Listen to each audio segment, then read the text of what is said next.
What up, YouTube? It's your boy Zachdaoffical here, and heard my second reaction, part 2 to the shocking moments of K-pop. And the video we're reacting to is inside the K-pop idols' horrible dorms. Nice. If y'all got any other suggestions of which I react to, like K-pop, BTS, anything in general, it ain't even gotta be that, just anything. Let me know, and I'm react to it, and let me know something. I need help with this, you know? But as always, make sure to like, comment, subscribe, and tune in. Hope y'all enjoy. Hope y'all ready, man. Let's tune in. Let's do it.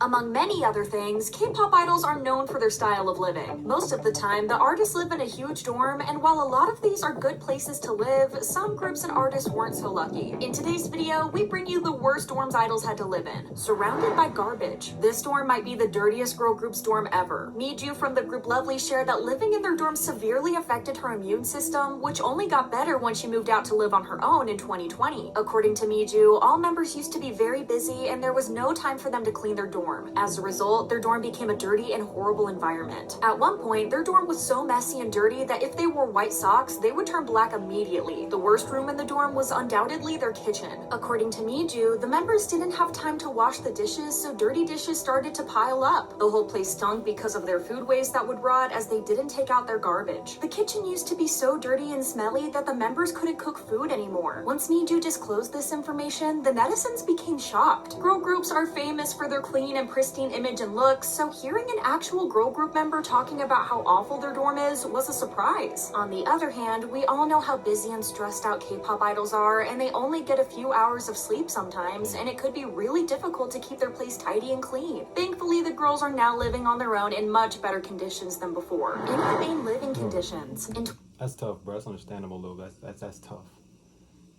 Barely getting any sleep, doing all the shows and stuff, working, grinding. It's tough. 2019, through the program Coin Law Room, two former female idols share the living conditions they had to suffer while being under their agency. The show primarily focuses on clients that can come and meet with a lawyer, discuss their troubles, and get the lawyer's opinion and consultation as well. The show to share the horrible and seriously inhumane treatment they receive from their agency. The two women started off by saying that even the basic necessities for living were hard to get. One of them said, "They provided us with..." No, I can't do bugs, bro. But there were bugs in it. If we wanted to eat the rice, we had to pick out every bug. It's in the food? No, bro, just leave. Just move out at that point. Situation seemed to be really horrible. They also shared that their parents were the ones who had to pay for their living expenses, but even though their bills were covered, the electricity and water was still cut off. The two women revealed that if they wanted to wash their hair, they had to go to a nearby barbershop to do so because they didn't have running water. On top of that, throughout the 3 years they promoted as a group, most of the necessary things weren't provided by the company. They said, "Our manager, food, and transport were not provided by the company. We didn't even have an..." Wait a minute. Sorry for pausing so much, y'all, but they had to pay for the stuff out their own pocket? Nah, bro. Instead, we had to use coffee shops or fast food places. One time, the women got into a car accident while going to an event, and even though they complained that their necks might be injured, the company didn't take them to the hospital and instead forced them to attend the scheduled event. The former idols also revealed that they were victims of inappropriate behavior from their agency and from the clients they performed for. The metaphorical cherry on top is that they have never received the proper payment for the events and shows they did. For 3 years, the name of the agency has been unknown, but netizens have been ready to stand behind these women so they can finally get their justice. Not enough space. With 13 members in one group, 17 had to do a lot of compromising to live with each other comfortably. Although now they've managed to figure out how to live so all members are content and happy, it wasn't always like that. In October of 2021, Seungkwan and Vernon appeared as special MCs for the broadcast of My Little Old Boy and gave a sneak peek into what it's like to live with so many members. Vernon shared that the advantage of living in a dorm is that he never feels lonely, but added that this is a disadvantage as well, as he barely has any private space. "I can't even dare to dream of my own dressing room." One of the guest hosts asked them if they had enough bathrooms for the whole group, to which Seungkwan shared that they don't. He said, "13 members of our group used to share one bathroom, so we promised to shower for only 5 minutes. Vernon added that in those 5 minutes, there used to be 3 to 4 members showering together at the same time. What y'all got going on, bro? You know you have to do the same time, bro. You know this one be... Come on now, let me know something. lighten up the mood, Seungkwan shared that in order to feed the whole group, they cooked 20 packs of noodles at the same time. They now have their single dorms, which made it a lot better. Their previous life sounds so chaotic and messy, it's hard to imagine how they managed to work it all out. Living with insects. One of the most known cases of terrible dorm life comes from Blackpink. It's no secret that these girls had it really tough when they were trainees. When Blackpink's Rosé appeared on the program Sea of Hope, she shared just how hard their life as trainees was. Rosé revealed that she lived in dorms for 8 years after she became a trainee and confessed that she actually lived in a place that was infested with roaches. Not just roaches, but with giant centipedes as well. The girls noted that it was difficult to try to catch them all because as soon as they caught one, another one would immediately appear. It was then revealed that just burn the whole house down, bro.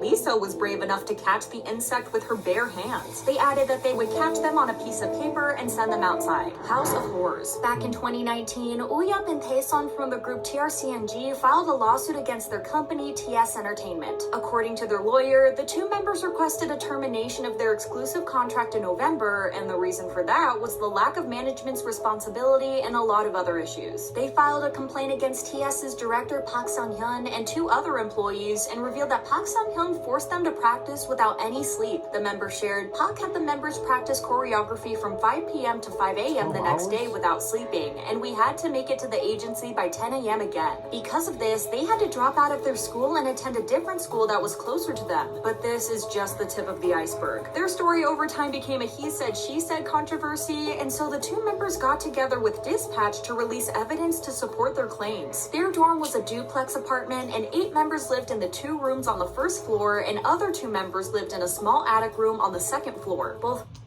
That's a tough living right there.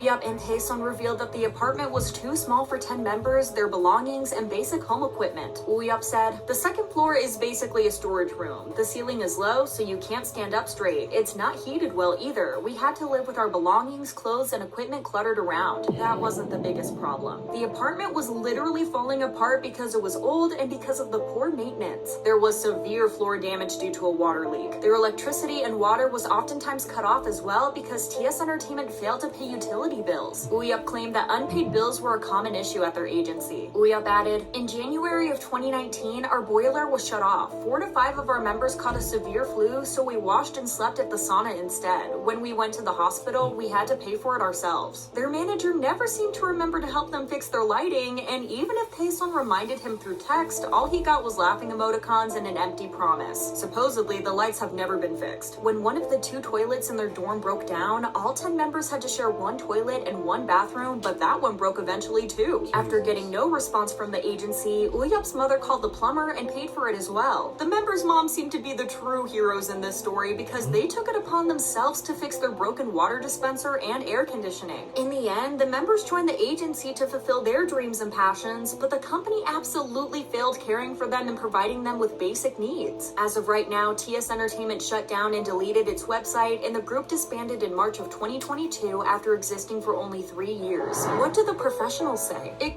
Sorry, pausing. It's almost over anyways. But it's just crazy to see that, these groups, you think like they live in like life to the fullest, Dang. They're here struggling more than me. You think they getting paid? They're not even getting paid for real? That sucks. They gotta fix that though.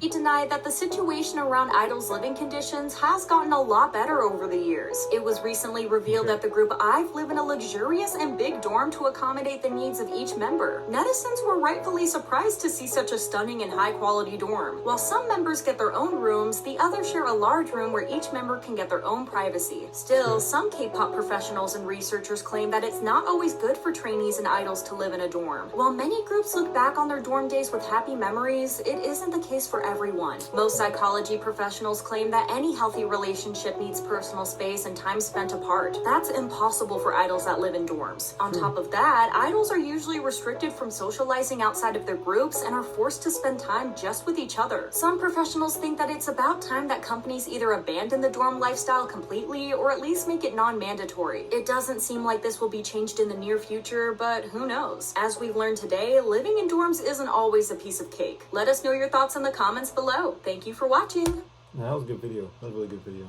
But as you see, they're exposing these companies and managers and stuff. We're not even paying these K-pop idols and all that stuff. That's crazy to me. Dang. Hope y'all enjoyed the video. Make sure to subscribe, like, comment down below any videos you guys suggested for me. I'm watching them. Yeah, as always, man, take care, y'all. Thanks for watching.